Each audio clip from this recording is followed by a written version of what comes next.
Namaste, welcome to Nirvega Vidya. In this video, we shall look at chapter 12 of the Bhagavad-Gita, which is Bhakti Yoga. Now, this is a short chapter, has only 20 verses, but it is an important one. It's like a pocket dynamite. So let's get to it. The 12th chapter opens with Arjuna asking Krishna, who are better? Those who worship the Lord with attributes or those who worship the unmanifest? There are people who conceive of God as a person, as a personality, and worship him as a Vishnu or a Shiva or whatever it is, depending on their tendency, as a Kali, Durga, Saraswati. Are they better, or are those people who worship the divinity as a principle, as Satchitananda, as existence, consciousness, bliss, the philosophers, the Jnana Yogis, the Advaitavadins, are they better? So that is got the former case is Saguna Bhakti, wherein one worships God with attributes and with qualities. And the latter quality, the worshipping the unmanifest, refers to Nirguna Bhakti, wherein one worships divinity as a principle, as that from which the entire universe has its origin. So there is no form to that. That is a principle, the principle of existence. So Arjuna asks Krishna, which one is better? Is Saguna Bhakti better or Nirguna Bhakti better? Krishna replies that both attain the same goal. Those who worship God with attributes and those who worship God without attributes, both attain the same goal. So both are equally efficacious. Both the paths are equally effective and important.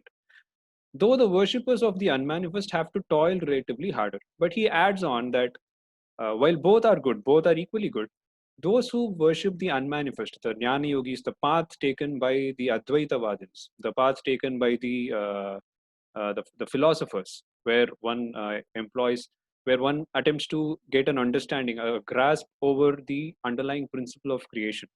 He says that is a relatively difficult path to tread, and therefore he says that this path is better for most people. The path of engaging in Saguna Upasana, Saguna Bhakti, he says that is better for most people. And Krishna proceeds to explain the nature and glory of both the worshippers in the succeeding verses. So first we look at Saguna Bhakti, those who worship God with attributes. And Krishna says that those who fix their mind on him, worship him, and surrender all actions to him will attain liberation. Again, a fairly repeated concept that we've seen so far. If one can't fix his mind on the Lord, he could try to achieve it through repeated efforts. If even that is difficult, he could perform devotional service to the Lord, pujas and all that. If even that isn't possible, then to him, the renunciation of the fruits of action is prescribed. That is what Krishna says. If you can't do any of this, then do whatever action you want, but renounce the fruit of action. So that is what Karma Yoga basically. He says, if you can't do any of these things, if you can't undertake dhyana, if you can't undertake a certain action, which he says my action, because it refers to pujas and all those devotional services that are done. He says, if you can't even do that, then no matter what action you do, just surrender the fruits to me. By way of extolling karma phala tyaga, Krishna says that knowledge is superior to repeated efforts. Meditation is superior to knowledge, and karma phala tyaga is superior even to meditation. So this is, a way of eulogizing karma phala tyaga, and so that's what Krishna says. Next, we come to the nature of a bhakta. Now, in the view of Adi Shankara, this part, the portion from verse 13 to verse 20, refers exclusively to the nature of a bhakta who worships the unmanifest, the Nirguna Bhakta. And he says that whatever shlokas came before it, what we saw in the previous slide, refers exclusively to the Saguna Bhakta, whereas this refers exclusively to the Nirguna Bhakta.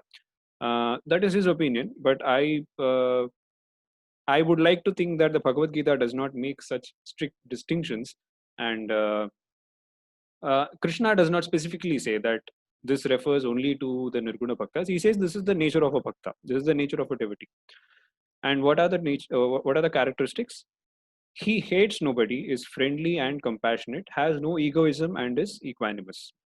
He is always happy, integrated, disciplined, and has steadfast resolve. Integration means what one thinks, one speaks, and what one speaks, one does. There is a perfect integration.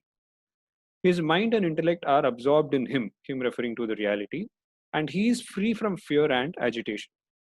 Equanimity, which is samatva, is repeatedly eulogized as the quintessential virtue of a devotee.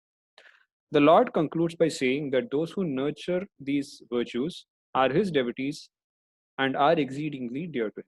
So that is about the the characteristics of a bhakta. Again, this is a very important portion of this chapter, the nature of a devotee.